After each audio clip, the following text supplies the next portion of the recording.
அதேபோல் பல்லவன் சாலை ஜவஹர் நகர் 1வது வட்ட சாலையில் ரங்கசாமி திரு சீனிவாச நகர்னு பல்வேறு இடங்கள்லாம் விளையாட்டு திடல்களை குளத்தூர் இன்னைக்கு திரும்புகிற பக்கம்லாம் புதிய புதிய கட்டமைப்புகள் உருவாக்கியிருக்கோம். இதோடைய தொடர்ச்சியாக தான் இன்னைக்கு 17,47,00,000 மதிப்பீட்டில் ஜிகேஎம் காலனி அரசு மேல்நிலைப்பள்ளி மற்றும் பெரியார் நகர் அங்காடி ஆகியவற்றுக்கான திட்டப்பணிகளை தொடங்கி வச்சிருக்கிறோம். குளத்தூருக்கு ஒரு பெரிய சிறப்பு உண்டு. நான் பல மதங்களை எல்லாத்தையும் சொல்கிறது உண்டு, எல்லா அமைச்சர்கிட்டையும் சொல்கிறது உண்டு. நீங்கள் மாநகராட்சி பள்ளி எடுத்துக்கிட்டால் குளத்தூர் தான் அதிகம், மருத்துவமனை எடுத்துக்கிட்டால் குளத்தூர் தான் அதிகம், லைப்ரரி நூல் நிலையம் எடுத்துக்கிட்டால் அது குளத்தூர் தான் அதிகம். எதை எடுத்தாலும் நம்ம தான் அதிகம். இது திருமண வீடாக இருக்குது. இல்லைன்னா இன்னொன்று சொல்லுவேன், அதுலேயும் அதிகம் நம்ம தான் அதிகம். இது திருமண வீடாக இருக்குது, அதை நம்ம சொல்ல விரும்பலை. எல்லாத்துலேயும் நம்ம தான் அதிகம்.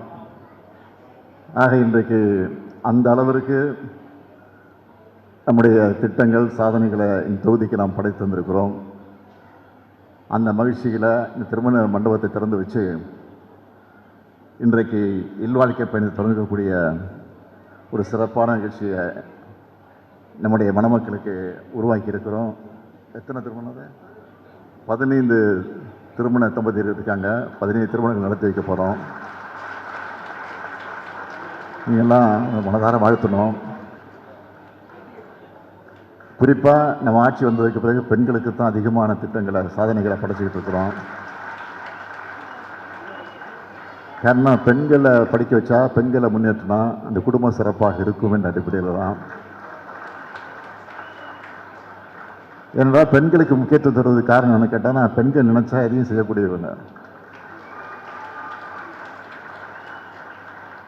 அதனால தான் பெண்களுக்கு அதிகமான முக்கியத்துவத்தை தந்து கொண்டு இருக்கிறோம். இன்னும் கூட சொல்லணும்னா, ஒரு ஆணினுடைய வெற்றிக்கு பின்னால் பெண் தான் இருக்கிறார் என்பதற்கு எத்தனையோ உதாரணங்கள் உண்டு. என்னுடைய வெற்றிக்கு பின்னாலே என்னுடைய மனைவி தான்.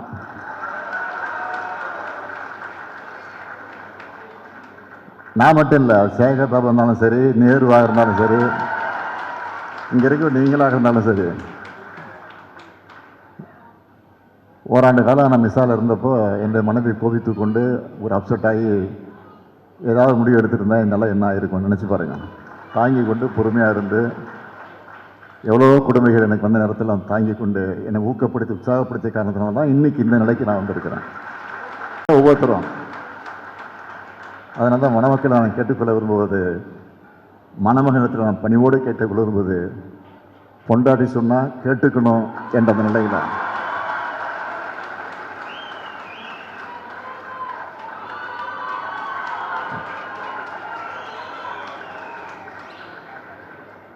ஆகவே அந்த நிலையில் உங்களுடைய வாழ்க்கையை நீங்கள் அமைத்துக் கொள்ளணும். இன்னும் கொஞ்சம் நேரத்தில் மணவிழா நடத்தி வைக்க போகிறேன். நடத்தி வைக்க இருக்கக்கூடிய இந்த மணமக்களை நான் அன்போடு கேட்டுக்கொள்ள விரும்புவது, அழகான குழந்தைகளை நீங்கள் பெற்றெடுக்க இருக்கிறீங்க. அழகான குழந்தை பெற்றெடுக்க தான் அவசரப்பட வேண்டாம், பொறுமையாக.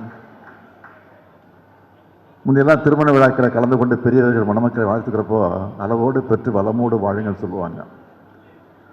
ஆனால் இப்போ யாரும் பார்த்தீங்கன்னா யாரும் சொல்கிறதில்ல. அதை சொன்னால் தப்பாக புரிஞ்சு கொள்ளக்கூடாது. முதல்ல என்ன சொல்லுவாங்கன்னா, 16 பெற்று பெருவாழ்வுன்னு சொல்லுவாங்க. இப்போ என்னென்னா, 16 பெற்று பெருவாழ்வு சொல்கிறத விட அளவோடு பெற்று வளமோடு வாழுங்கன்னு தான். இப்போ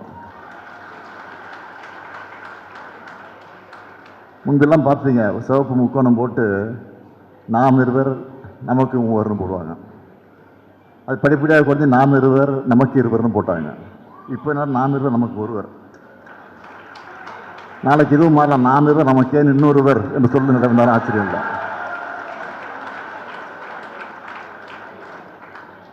பதினாறும் பெற்று பெருவாழ்வு சொன்னோம்னா 16 குழந்தைகள் அல்ல, 16 பெற்று பெருவாழ்வின் தியாகம் ஏன் சொல்கிறது இல்லைன்னா, தப்பாக மணமக்கள் புரிஞ்சுக்கக்கூடாது.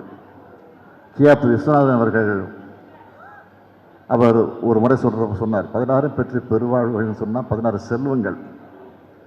என்ன அந்த 16 செல்வங்கள்னா மாடு, மனை, மனைவி, மக்கள், கல்வி, கேள்வி, அறிவு, வழக்கம், மண், செல்வாக்கு, போகம், பொருள், புகழ். இதுதான் 16 செல்வங்கள். ஆக அந்த 16 செல்வங்களை பெற்று மணமக்கள் சிறப்போடு வாழ வேண்டும். உங்களுக்கு பிறக்கிற குழந்தைகளுக்கு அழகான தமிழ் பெயர்களை சூட்டுங்கள் என்று நம்முடைய மணமக்களை அன்போடு கேட்டுக்கொண்டு, புரட்சி கவிஞர் பாவேந்தர் பாரதிதாசன் எடுத்துச் சொல்லியிருக்கக்கூடிய வீட்டிற்கு விளக்காய் நாட்டிற்கு தொண்டர்களாய் வாழுங்கள், வாழுங்கள், வாழுங்கள், வாழுங்கள் வாழ்க்கை விடைபெறுகிறேன். நன்றி, வணக்கம்.